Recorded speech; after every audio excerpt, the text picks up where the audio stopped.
What's up, everybody? Welcome back to another episode of Blood on the Razor Wire TV, where we bring it to you real and we bring it to you raw. If you haven't already, hit that subscribe button, hit that like button, share the video. Make sure you leave a comment. We're going to be talking about Rochester, New York today. We're going to talk about this indictment that dropped just a few days ago.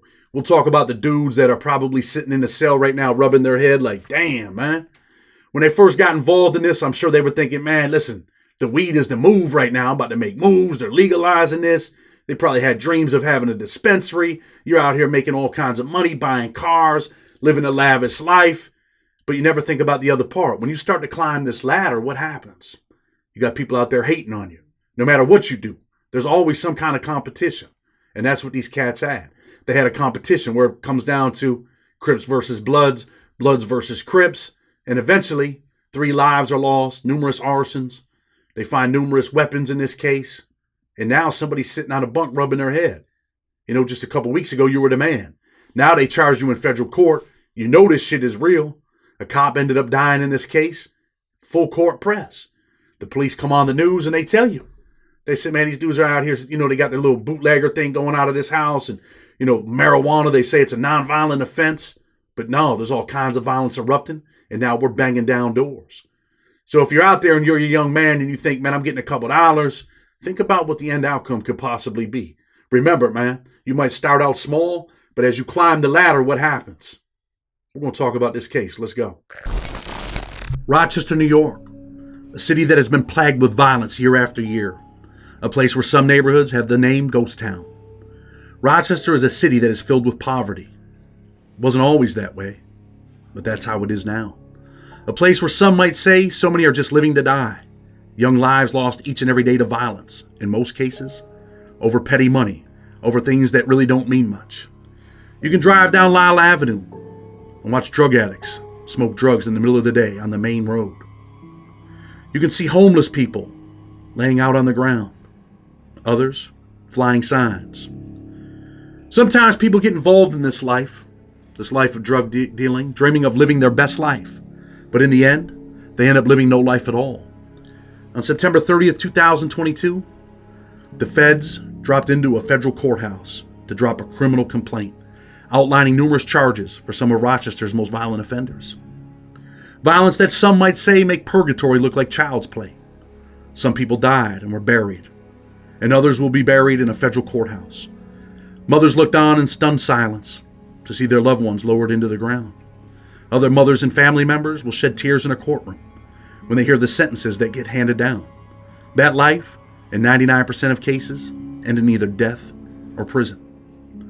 A Rochester police officer, his family looked on as they also watched their loved one lowered into the ground for simply doing his job. The criminal complaint that was dropped shines light on a violent turf war that investigators say ultimately led to the fatal shooting of Rochester Police Department Officer Anthony Mazurkiewicz. The bombshell affidavit links his death with a fatal triple shooting, multiple drive-by shootings, and arson, and a slew of police raids at suspected drug houses throughout the city. According to the affidavit, there was a violent drug turf war between Crips and Bloods. It all started when an informant met with an RPD investigator over the summer. The investigators say the informant is someone who has collaborated with them on this case as well as others, and that information has been independently corroborated to the best extent possible. The informant told investigators about a feud between a man named Brandon Washington, who the affidavit claims is a member of the national gang, the Crips, and another individual referred to as RS, who is a member of a rival national gang, the Bloods. Washington, the informant said, called members of the Crips and other affiliated gangs to Rochester from other cities, like places in Boston, to lash out against RS and the local Bloods. Investigators linked the resulting violence to local arson, multiple drive-by shootings, assaults, and even murders, including the murder of Officer Mazurkiewicz. According to the affidavit, the informant told investigators that Washington ran drug houses in Rochester in the summer of 2022. He sold marijuana from locations on St. Paul Street, 6th Street, and Laser Street. Police executed a search warrant at the St. Paul Street house on June 14th. Investigators said a sign was posted on the front door, advertising the different kinds of marijuana varieties that they had for purchase. One person was inside the house, where investigators said they found 47 pounds of marijuana. Much of it was packaged up for street-level sales. Business cards were found nearby. They listed the address as the quote-unquote House of Exotics. They advertised that they had 25 flavors plus, telling customers if you want something, just ring that red doorbell. Police raiding the drug house saw surveillance cameras posted at the door. They took the HD recordings stored on the camera, which, according to the affidavit, included footage of drug sales and of Mr. Washington standing outside. On July 16th, police investigating a fatal shooting in a backyard on 6th Street found what they called a marijuana menu posted in a window, similar to the one found at the St. Paul Street drug house. There, too, they found surveillance cameras, and according to the affidavit, an open window through which officers could see cash and marijuana packaged for sale. Police raided the location hours after the shooting, finding more storage bins filled with prepackaged marijuana. After that fatal shooting, no one tried to get out. No one tried to take anything with them. They left it all there, the cops to find. Investigators say they ultimately found 20 pounds of marijuana, $10,000 in cash, a loaded handgun, and drug ledgers inside. They also found a House of Exotics sign in the kitchen and a doorbell attached to a window frame, similar to the St. Paul Street location. These people had set up shop as if they had a marijuana dispensary in California or Colorado. According to the affidavit, police reviewing surveillance footage from the cameras on the 6th Street house saw Brandon Washington leaving the location shortly before the fatal shooting. Washington arrived on camera with a man named Diedrich, who was carrying a duffel bag investigators later determined was full of firearms. Officers were called to the 6th Street house 5 days later, and on July 21st, there were shots fired. According to the affidavit, police on scene found gun casings in the road, bullet holes in the houses, and smoldering material in the bushes. Investigators determined someone attempted to set the drug house on fire using a Budweiser bottle full of flammable liquids, like Molotov cocktail bombs. Police once again entered the house, this time fearing that individuals may have been struck by the expended bullet rounds. Investigators said they found the house set up for marijuana distribution again. And again, there was more marijuana, cash, and ammunition in plain sight. Upstairs, investigators allegedly found an AR-type semi-automatic rifle in a bathroom and an open black duffel bag with more weapons and ammunition inside. According to the affidavit, that is believed to be the bag that Diedrich brought in the home with Washington just days earlier. All caught on surveillance camera. All will be used in a federal court in the event they proceed to trial. Police said Brandon Washington's brother, Jamar Washington, was also found inside the 6th Street home on July 21st. He was arrested and agreed to speak with investigators at the RPD Public Safety Building. According to the affidavit, Jamel Washington told police he'd been working at the 6th Street house since May of 2022. He had been selling marijuana 11 hours a day for 7 days a week, and he only earned about $500 to $600 weekly in personal commission, the same amount for less hours that he could have earned at McDonald's. He allegedly told police he regularly sold $2,500 of marijuana daily. Sometimes he would bring in $6,000 in one day. He said, but that was only on a good day. Jamel Washington did not identify anyone taking money from or bringing marijuana to the location, the affidavit states. Police once again geared up, seized surveillance footage from the cameras on the 6th Street house. That footage allegedly shows Brandon Washington returning to the location to reopen the drug house after the July 16th raid and before the second search warrant on July 21st. Despite the fact that the cops had raided the house, they set shop up all over again. According to the affidavit, investigators believe RS's rival group was responsible for the apparent drive-by shooting and attempted arson at 6th Street. On July 20th, police were called to Brandon Washington's Laser Street residence for reports of shots fired. They would then find 32 casings in the road and front yard and multiple apparent bullet holes in the house. Diedrich, police said, lived just across the street. Police were concerned about retaliation at that point, the affidavit claims, so members of the RPD tactical unit were assigned to perform general surveillance of the area on the night of July 21st. It was a warm summer night. 4 officers would watch the location from 2 unmarked police vehicles. Officers Anthony Mazurkiewicz and Sino Sang were among them, parked near the intersection of Bowman Street and Laser Street.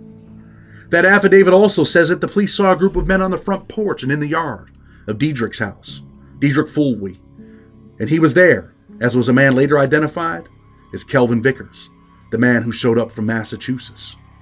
Was he an assassin, a hired assassin, That's what police reports say. Investigators say Vickers left the porch at 9:15 p.m. on the night of July 21st. He crossed the street, headed toward the van with the officers inside. The van was parked on Bowman Street, facing northbound. That's when Vickers allegedly came out of a backyard, snuck up from behind the van, and unloaded 17 rounds at the officers inside. Officer Mazurkiewicz and Officer Sang were both shot. Officer Mazurkiewicz was taken to Strong Memorial Hospital in Rochester, but that is where he would take his last breath. Officer Sang was treated for 3 gunshot wounds at Rochester General Hospital. A 15-year-old girl inside a nearby house was grazed by a bullet that passed through a wall. This is a city where nobody is safe. Police said they found Vickers. He was hiding. He was shirtless and shoeless. He was inside an abandoned house in Bowman Street that same night. They said the handgun used to kill the officer and wound Officer Sang was also found in the house, wrapped in his sweatshirt.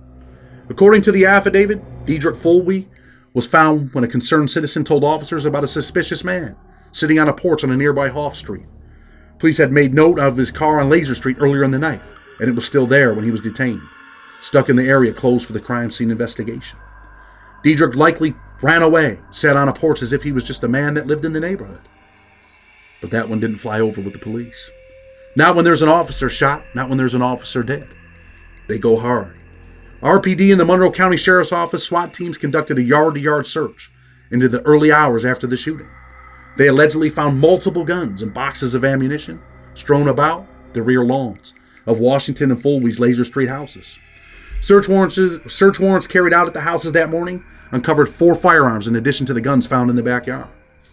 In an upstairs bedroom at Foley's house, investigators say they found more than 50 pounds of marijuana, packaged for resale and collection of boxes and garbage bags. The packaging, police say, was similar to the kind found at the St. Paul Street and 6th Street drug houses. And this is how they connected conspiracy in federal court. Pay attention, young man.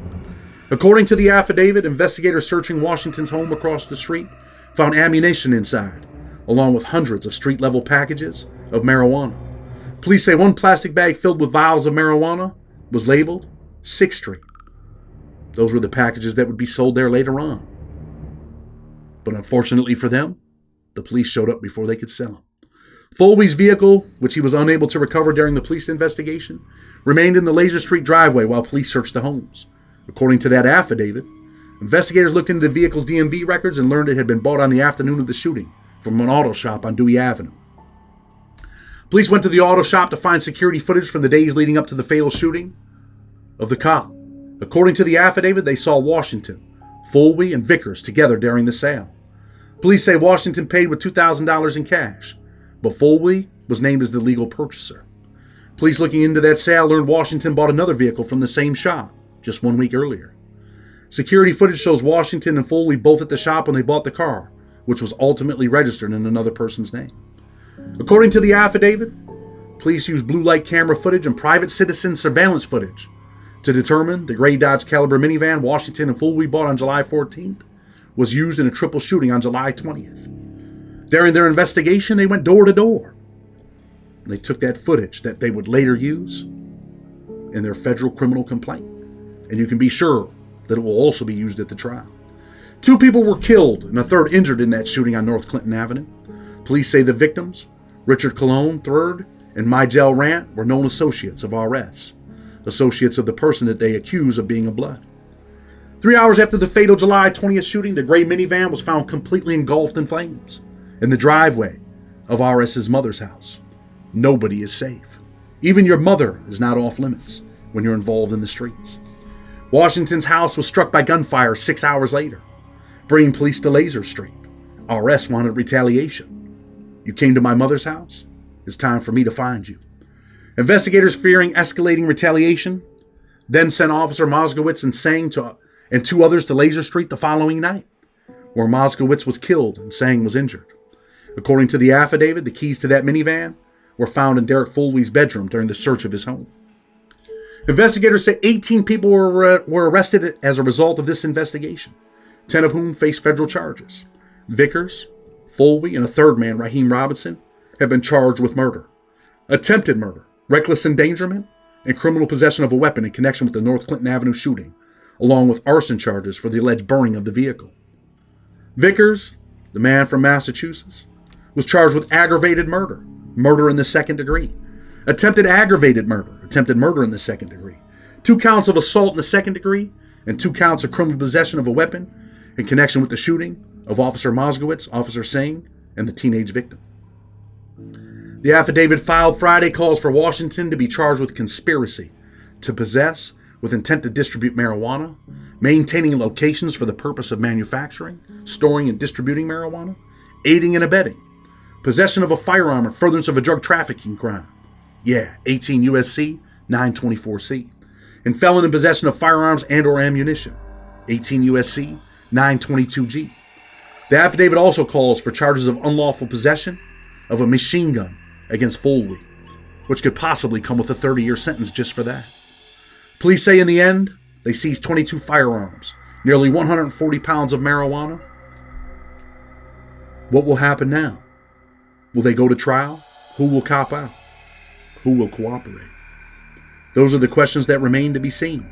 But do they really need cooperation? Law enforcement seems to have everything they need. Video footage. How can you beat that? How can you get around it? Wow, wow, wow. All of these dudes, man, most of them in federal court. You know, I wouldn't doubt that in federal court, the U.S. Attorney's Office might eventually push for the death penalty, at least for Vickers. Cop gets killed in furtherance of a drug trafficking crime. Man's 21 years old, comes from Boston or Massachusetts, comes up here, gets involved with this crew. Bunch of people end up dead. What do you think's going to happen? I'm sure when these dudes get involved in this thing initially, they're like, yo, man, we're about to get a couple dollars. They legalize this stuff, man. You know, we got a menu up here on the house. We got pictures of what we got. They start getting a little money, and then it starts to grow. It starts to escalate. Now they start getting real money. You know what I mean? Dude said, man, in one day at one house, he might have made $5-6 grand in a day. Imagine that. $40,000 a week, $160,000 a month. People are like, yo, man, we're living, man. We're living our best life. But then there's another group of dudes that are out here getting money, right? And they're like, yo, man, you're on our area, man. You're in our area, man. Nah, we're about to get this money. There's too much money to be had. And that's when the violence takes off. You know, the captain from the police department, he's on the news talking about, listen, if you think marijuana is a nonviolent offense, it's not. Look at all the violence that has erupted. But you know, there's some young man watching this video right now, maybe a young lady. You're out there getting a couple dollars. You're starting to grow. You're starting to escalate. But you got to think about this stuff, man. Think about what they got. They went door to door, man, and got video footage, man, when these dudes bought this van. Okay, this van gets lit on fire. Okay, this van's used in this shooting. Listen, man, when people start dying, these people ain't playing no games. When a cop is killed, they're not playing no games. They're coming to find out. These people are not playing, man. This stuff is real. They charge you in federal court. What do you think's going to happen with these cats? They're looking at a lot of time, man. A whole lot of time. Till the sun burns out sometimes. And you could easily be in that position. These people don't play games. You can't possibly sit back and think like, you know what? It's not even about being smarter than the police. But man, they got video footage of you from people that aren't even involved in your life. They got video footage at these spots where you got these cameras. You know, you're trying to watch, man, who's coming to the door. You know, we want to be safe in here. But there's cameras that are catching people. There's another case where there's video footage of a dude that had a camera in the house, and they're watching this dude on camera, you know, cooking up drugs. The camera's actually pointed at this dude, and they're recording it. I'm not going to say who he is, but, I mean, these are the things that are going on. You have to weigh your options, man. You want to live your best life? Because your best life ain't in the penitentiary. Your best life ain't, hey, yo, I'm going to live my best life for about a year. You know, I'm going to live my best life making 160 grand a month, and you're spending it faster than you make it sometimes. So at the end of the day, when the police come knocking, what do you got money for? Oh, yeah, you got an attorney on. You retained an attorney. You got an attorney sitting on the case before the case is even there. No, we'll go ahead and drop, 20 bands on the lawyer. I'm going to drop 10 bands on the lawyer. But when they come knocking for a case like this where, people are dying, what could the lawyer possibly do for you? Think about that. What can a lawyer possibly do for you? They got you on video camera footage, and it's just going to get worse after that. They take you down to that federal building. They start taking you upstairs. They start talking to you. Guess what? It's all bad. Nothing nice. And now you're on your way to federal prison for the rest of your life. And now you're going to be around a bunch of dudes from your city, whether you're from Chicago or Rochester. And you guys are all going to be cool, man, because that's all you got left. You ain't got nothing but your homeboys left. That's it, man. It's up to you, man. Sometimes I wonder, you're 35, you're 40 years old, you're 30 years old. You're involved in, this gang life. Is that the life you really want to live? Is that who you really are? For real, man. I got numerous clients, man, that call me and they're like, Chad, man, please help me, man. And sometimes I can help them, but sometimes I can't. Sometimes this is it. Sometimes this is all you got. Concrete and steel. It's your life, man. It's your life. How do you want to live it? You want to live it in the prison? You want to live it in the penitentiary? It's up to you.